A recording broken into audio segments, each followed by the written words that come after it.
Timber Ridge was a quiet mountain town where everyone knew your dog's name, and the sheriff coached the school football team. That peace shattered when the Iron Hawks rode in. They weren't just a biker gang. They were organized, ruthless, and looking to expand. Their bikes growled through town, shaking down businesses and scaring off law enforcement. When they reached the Ridge Cafe, run by Sarah Callahan, they expected an easy score. What they didn't know, Sarah was married to Logan Callahan, a recently retired Navy SEAL with 15 years of covert ops. Logan had just returned from a fishing trip when trouble began.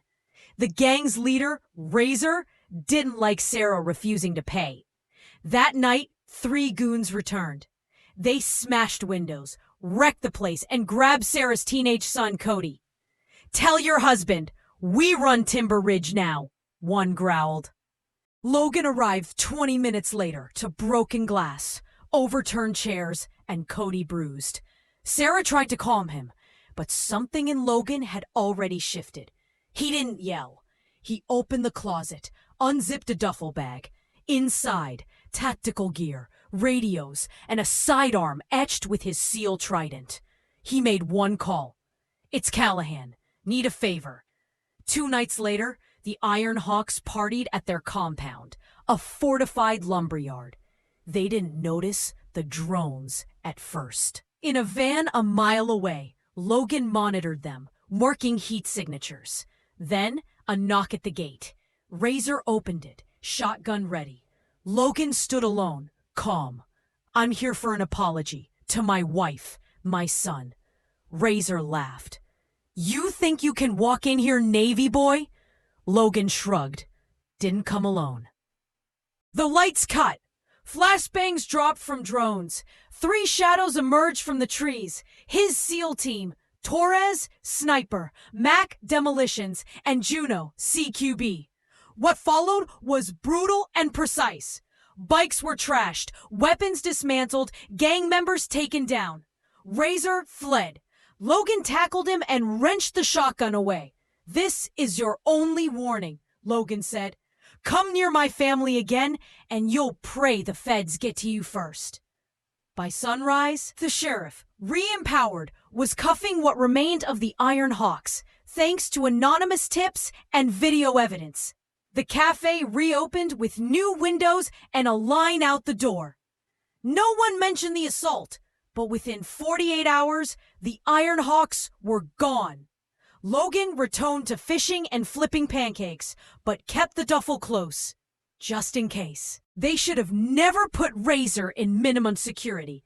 He played the system, acted reformed, cooked in the prison kitchen, and then vanished during a supply transfer. 1 guard knocked out, 1 bribed, no witnesses, just a phrase spray-painted in his cell.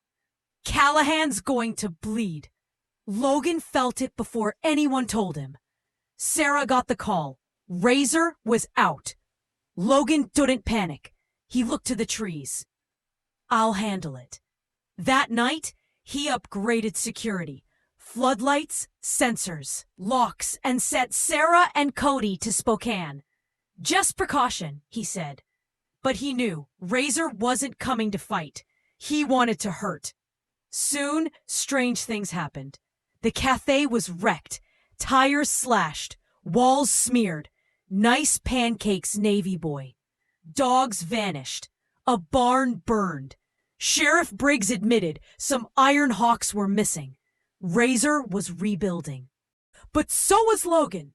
He hiked into the woods to the gang's rumored hideout, an old bootlegging cave. He planted claymores, not to kill, but to signal. Then he left a framed photo of Sarah and Cody. And a note. "Come for me. I'm waiting."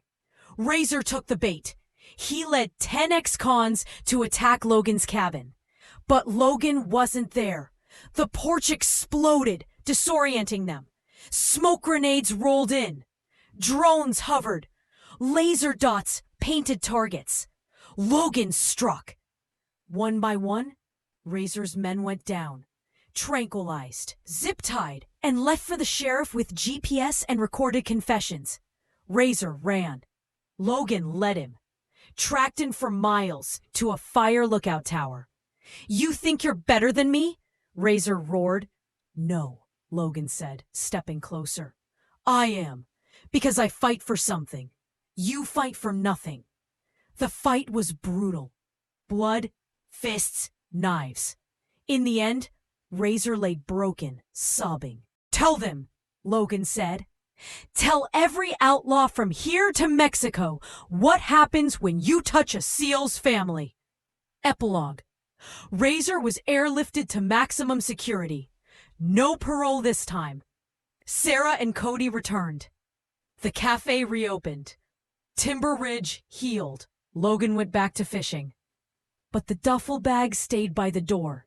6 months later, peace ended. A sleek SUV rolled into town. The man who stepped out wasn't a biker. He wore a suit, smiled too much, and never blinked. Locals called him Mr. D. Logan knew him. Dante Salazar, a fixer for the Zapata cartel. Turns out, Razor had made a deal. Helped the cartel run supply routes through Timber Ridge. Now Salazar had come to collect. 2 men visited the cafe during breakfast. "Just a friendly warning," one said, placing a box on the counter. Inside, Razor's finger. "Callahan disrupted our business. He owes us, or we take more than fingers." Logan didn't speak. He walked to the garage and made 3 calls. His team assembled at a cabin in the Cascades. Mac, Boomer, Dalton, Juno, Valkyrie, Reyes, Torres. No questions, just how many. At dawn, a cartel convoy rolled through the forest. They didn't expect resistance. Then came the mines. Then suppressive fire. Logan's team emerged, silent, deadly. In 4 minutes, the convoy was gone. 1 survivor was left, gagged, with a message. "Tell Salazar Timber Ridge is off limits. Next time, I won't be this polite." Salazar escalated, kidnapped the sheriff's niece, rigged the school bus with explosives.